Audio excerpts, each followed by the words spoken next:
Hello friends, ಎಲ್ಲರೂ ಹೇಗಿದ್ದೀರಾ? Welcome to Aishu blogs Kannada. ನಾವು ನವೆಂಬರ್ 1ನೇ ತಾರೀಕು ಎಲ್ರಿಗೂ ರಜೆ ಇದ್ದಿದ್ದ ಕಾರಣ ಚಿಕ್ಕ ತಿರುಪತಿ ಹೋಗಿ ಬರೋಣ ಅಂತ ಹೋಗಿದ್ವಿ.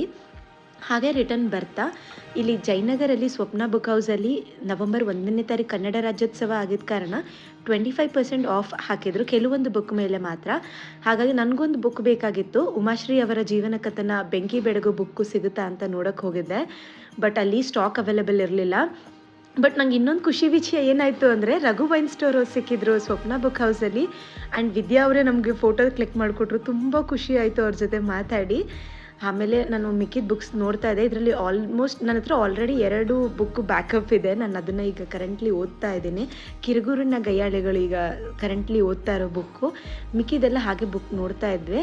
ಇದಾದಮೇಲೆ ದಶಾವತಾರ ಒಂದು ಬುಕ್ ಮಾತ್ರ ತೊಗೊಂಬಂದ್ವಿ ಅಷ್ಟೇ, ಅದೊಂದೇ. ಮಿಕ್ಕಿದ ಬುಕ್ಕೆಲ್ಲ ಆಲ್ಮೋಸ್ಟ್ ಇದೆ ಅಲ್ವಾ. ಫಸ್ಟ್ ನಂದು ಏನು ಪಾಲಿಸಿ ಅಂದರೆ, ಇರೋ ಬುಕ್ನ ಫಸ್ಟು ಕಂಪ್ಲೀಟಾಗಿ ಓದಿ ಮುಗಿಸಿ ಅದಾದಮೇಲೆ ನಾನು ನೆಕ್ಸ್ಟ್ ಬುಕ್ಕಿಗೆ ಹೋಗೋದು. ಆ್ಯಂಡ್ ಕೆಲಸ ಇರೋ ಕಾರಣ ಮತ್ತು ಮನೆ ಕೆಲಸ, ಆಫೀಸ್ ಕೆಲಸ ಎರಡೂ ಇರೋ ಕಾರಣ ಅಷ್ಟೊಂದು ಬುಕ್ ಓದೋಕ್ಕೆ ಸಮಯ ಸಿಗಲ್ಲ. ಬಟ್ ನಾನೇ ಟೈಮ್ ಮಾಡಿಕೊಂಡು ಅವಾಗವಾಗ, ನನಗೆ ಒಂಥರ ಇಷ್ಟ ಅದು. ಪುಸ್ತಕಗಳಿಂದ ಕಲಿಯೋದು ಸುಮಾರಷ್ಟಿರುತ್ತೆ. ಹಾಗೆ ಬರೆಯೋ ಶೈಲಿ, ಬರವಣಿಗೆ, ಕನ್ನಡ ಓದಲಿಕ್ಕೆ ನಂಗೊಂಥರ ಖುಷಿ ಆಗುತ್ತೆ. ಬಟ್ ನಂಗೆ ಸ್ವಪ್ನ ಬುಕ್ ಹೌಸು ಏನು ಇಷ್ಟು ಕಮರ್ಷಿಯಲೈಸ್ ಮಾಡಿಬಿಟ್ಟಿದ್ದಾರೆ ಅನ್ನಿಸ್ತು. ಯಾಕಂದರೆ ಬುಕ್ಸ್ ಫಸ್ಟ್ ಫ್ಲೋರಲ್ಲಿ ಫುಲ್ಲು ಬರೀ ತಿನ್ನೋ ಐಟಮ್ಸ್ ಆ ಥರ ಇಟ್ಟಿದ್ದಾರೆ, ಒಳ್ಳೆ ಸೂಪರ್ ಮಾರ್ಕೆಟ್ ಥರ.